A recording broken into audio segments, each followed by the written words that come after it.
സുലൈമാനെ ആ കയ്യെന്ന് കാണിച്ച്. എന്റെയിലൊന്നുമില്ല. ഇത് ഇളയ തമ്പുരാട്ടി മുട്ടുകുത്തിച്ചതിന്. ഇനി കയ്യാൻ എടുത്തോട്ടെ.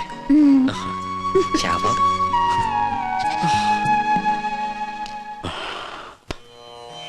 41 നാളത്തെ പ്രധാനുഷ്ഠാനങ്ങൾ. പ്രഭാതത്തിൽ ദിനവും ഗണപതി ഹോമം, ഭഗവതി സേവ. അതിനുശേഷം ദേവീ ദേവന്മാർ യാഗത്തിന് ഇഷ്ടഭാവത്തിൽ വരുന്നുവെന്ന് പ്രശ്നവശാൽ കണ്ടാൽ യാഗം തുടങ്ങാം. മനസ്സിലാവുണ്ടോ ഉണ്ണികൃഷ്ണൻ നമ്പൂരിക്ക്? തിരുമംഗലത്ത് തിരുമേനി 21 പരികർമ്മികളോടൊപ്പം ഇങ്ങോട്ടേക്ക് പുറപ്പെട്ട് കഴിഞ്ഞു. സ്വീകരിക്കാൻ വേണ്ട ഏർപ്പാടുകൾ ഉടനെ ചെയ്യാം. ഒന്നിനും ഒരു കുറവുണ്ടാവരുത്. കോപത്തിൽ ദുർവാസാവിന് തുല്യനാ അദ്ദേഹം. പരിശോട്ട, ഈ തിമിംഗലം അല്ല, ഒന്ന് ചോദിച്ചോട്ടെ, ഈ തിരുമംഗലം തിരുമേനി എന്തെങ്കിലും തെറ്റണ്ട കോപിക്കൂ? ഇല്ല, ശപിക്കും.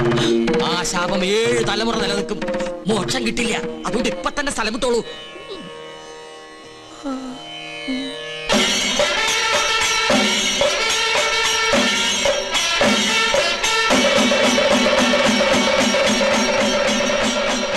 യാഗഫലം വേണ്ടത് ഈ കുട്ടിക്കാണല്ലേ?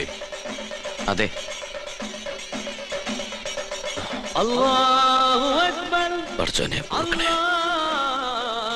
ഈശ്വരോ രക്ഷ. എഴുന്നേൽക്ക. മനസ്സർപ്പിച്ച് ഖുർആൻ പാരായണം നടത്തിയിട്ടുണ്ട് അല്ലേ? അത് അനുഗ്രഹിക്കാൻ കൈ ഉയർത്തിയപ്പോ വാങ്ങു മുഴങ്ങിയത് നിമിത്തം. ഒരു നമ്പൂരി ഖുർആൻ വായിക്കേ. മറ്റു മതങ്ങളെ അനുകരിക്കാതിരുന്നാ മതി. പഠന വിഷയമാക്കുന്നത് തെറ്റില്ല. ജ്ഞാനം കൂടും. എന്താ പേര്? ഉണ്ണികൃഷ്ണൻ നമ്പൂതിരി. കേട്ടിരിക്കണു? ആണോ? ഇത്ര ചെറുപ്പത്തിലെ പുണ്യകർമ്മത്തിന് ഗുരുസ്ഥാനം ചെയ്യാൻ ഭാഗ്യം കിട്ടിയവൻ. കൊള്ളാം. നിന്നെ എനിക്ക് ബോധ്യായി. എവിടെയാ യാഗസ്ഥലം?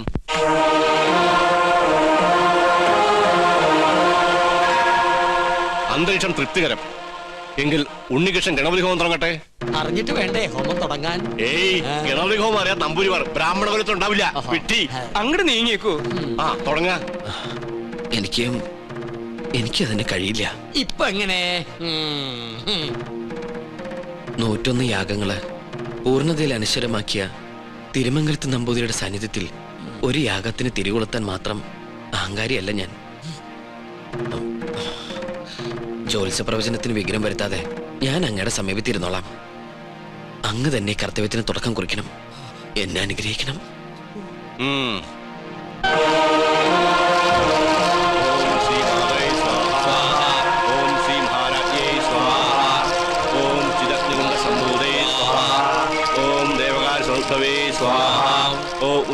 സഹസ്രാവേ സ്വാഹ. ഓം ജിതഗ്നോംബൂദേ സ്വാഹ. മന്ത്രം ചൊല്ലിയത് പിഴ വെച്ചിരിക്കണു. അങ്ങോട്ട് മാറി നിൽക്കുക. അദ്ദേഹം പറഞ്ഞത് കേട്ടില്ലേ? എണീറ്റ് പോവാ. അശ്രീകരെ ഇറങ്ങി പോവാ. യാഗത്തിന് ശേഷം കുടുംബത്തിൽ സകല ഐശ്വര്യങ്ങളും ഉണ്ടാകുമെന്നതിനാൽ ക്ഷുദ്രശക്തികൾ അതിനെ തടസ്സപ്പെടുത്താൻ ശ്രമിക്കും.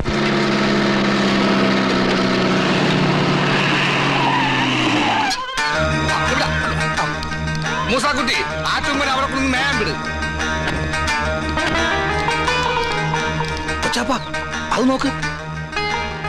ഇതെന്താ തീയും പോയും കാണുന്നുണ്ടല്ലേ? വീടിന്റെ മുമ്പിലാണ് അടുക്കള. ചിലപ്പോ ഞമ്മള് വരുന്ന അറിഞ്ഞിട്ട് ബിരിയാണി വെക്കായിരിക്കും. എന്നിട്ട് ബിരിയാണി ചെമ്പ് കാണില്ലല്ലോ. നെയ്യുടെ മണമുണ്ട്. ഓം ശ്രീ മാതൈ സ്വാഹ. ഓം ശ്രീ മഹാരാജ്ഞേ കോഴി സംഭൂതൈ സ്വാഹ. അങ്ങോട്ട് ചെല്ല. ഓം ദേവകാൽ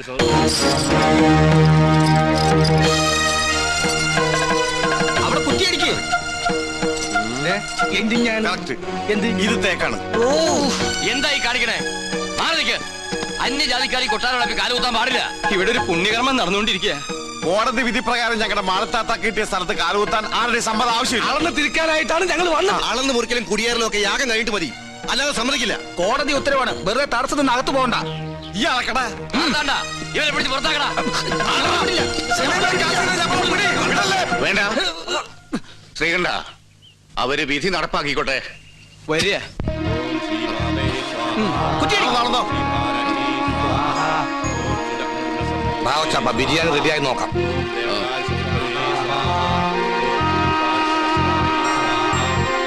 ഒന്ന് യൂറിൻ പാസ് ചെയ്തിട്ടു വരാം.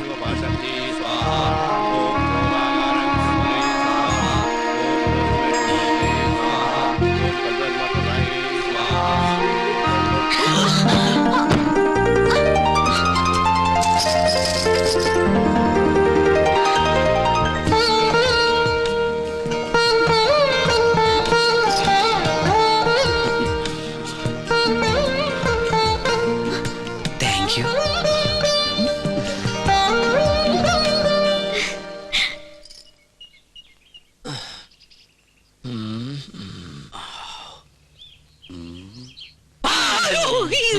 താനെന്തിനാ ഇവിടെ ഒന്ന് ഇങ്ങനെ പതുങ്ങിക്കണേ? ഒന്നുമില്ല. ആ കാക്കാമാരെ കണ്ടപ്പോ താനെന്തിനാ ഓടിയത്? ഓട് ഞാനോ? നോൻ കണ്ടു താനൊന്ന് ഞെട്ടിയതും പെട്ടതും മുങ്ങിയതും. എന്നാ ഞാൻ എല്ലാം തുറന്നു പറയാം. പറയ്. പക്ഷെ ആരോടും പറയരുത്. ആരോടും പറയില്ല. പരശോട്ടും വാക്കുതാ. കാണിച്ചിരട തെണ്ടി. പറയ്. ഞാൻ സംഗീത കോളേജിൽ പഠിച്ചോണ്ടിരുന്ന കാലത്ത് ഫീസ് കൊടുക്കാൻ കാശില്ലാതെ വന്നു. എന്റെ ഗതികേട് കുറച്ച് പൈസ മുസ്ലിങ്ങളുടെ കയ്യിൽ നിന്ന് ഞാൻ പലിശക്കെടുത്തു. അതും 21% ഫ്ലാറ്റ് റേറ്റ്. പരീക്ഷ പാസ്സായി. പക്ഷെ പണം തിരിച്ചു കൊടുക്കാൻ എനിക്ക് കഴിഞ്ഞില്ല.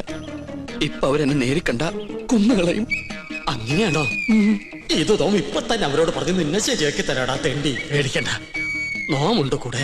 എനിക്ക് തൃപ്തിയായി. കരയാണ്ടിരിക്കുക.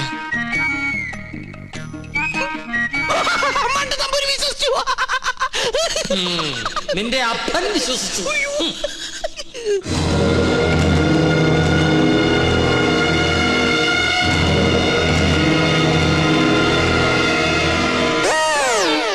സ്വാമി, ആ പരച്ചു നമ്പൂരി എവിടെയുണ്ട്? അവിടെ എവിടെയെങ്കിലും കാണും. നീ എങ്ങനെ ഇവിടെ വന്നു? മതിലിയാടി. അല്ല, തഞ്ചാവൂര് പാടാൻ പോയാ നീ എങ്ങനെ ഇവിടെ വന്ന്? നിന്നെ കാണാണ്ട് ഞാൻ എവിടേക്ക് അലഞ്ഞെന്നറിയോ? നിന്റെ കൊച്ചാപ്പന്മാര് നിന്നെ അന്വേഷിച്ച് കിടപ്പുണ്ടെന്ന് കേട്ട്. അയ്യോ, കൊള്ളാം, നല്ല വേഷം. നിന്റെ അമ്മ വീട്ടുകാർ നിന്നെ അംഗീകരിച്ചോ? അംഗീകരിച്ചു. ഉണ്ണികൃഷ്ണൻ നമ്പൂതിരിയായിട്ട്. ഒരബദ്ധത്തിൽ വന്ന് പെട്ടതെവിടെ, അതും പൂജാരിയായിട്ട്. പക്ഷെ ഇപ്പൊ തോന്നുന്നു പൂജ കഴിഞ്ഞാൽ ഇവിടുന്ന് തിരിച്ചു പോണ്ടെന്ന്. എന്നാലും നിനക്ക് വിവരത്തിന് ഒരു കമ്പി അടിക്കായിരുന്നു. വിവരമില്ലാത്തന്നെ കമ്പി കടിച്ചിട്ട് എന്ത് കാര്യം? പോട്ടെ, മറുപടി ആയിട്ട് ഒരു മണിയോട്ടെങ്കിലും അയക്കായിരുന്നില്ല നിനക്ക്? എന്തിന്? ഇങ്ങോട്ട് വരാനുള്ള വണ്ടിക്കാശായിട്ടെങ്കിലും ഉപയോഗിക്കായിരുന്നില്ലേ? കോളേജ് അടച്ചു, കാന്റീനും പൂട്ടി. ഞാനും എന്താ ചെയ്യണ്ടത്? നീ എന്തെങ്കിലും ചെയ്യേ. എന്നാ ഇവിടെ തന്നെ കൂടാല്ലേ? എനിക്കൊരു സഹായാവല്ലോ നീ. അതൊന്നും ശരിയാവില്ല. ഞാൻ തന്നെ ഇവിടെ മുള്ളയിലാ നിക്കണത്. ആ മുള്ളെടുത്ത് കളയാനെങ്കിലും ഒരാള് വേണ്ടേ? നീ പോയി നിർത്ത്. എന്താ? അല്ല, നീ എന്തിനാ പരശു നമ്പൂരി അന്വേഷിച്ച് ഇവിടെ വന്ന്? കൊട്ടാരത്തിലെ കിരീടവും ചെങ്കുലും തരാന്ന് പറഞ്ഞ് എന്റെ കാശ് വാങ്ങിച്ചു. പരശു നമ്പൂതിരി നിന്റെ കയ്യിൽ കാശ് വാങ്ങിച്ചോ? ഇപ്പൊ പരശുനമ്പൂരി കാണണോ? അല്ലേ? അതെ. ഞാൻ പോയി വിളിച്ചോണ്ടിരാം. നീ ഇവിടെ തന്നെ നിക്കണേ. അത് തന്നെ എന്റെ ഉദ്ദേശം.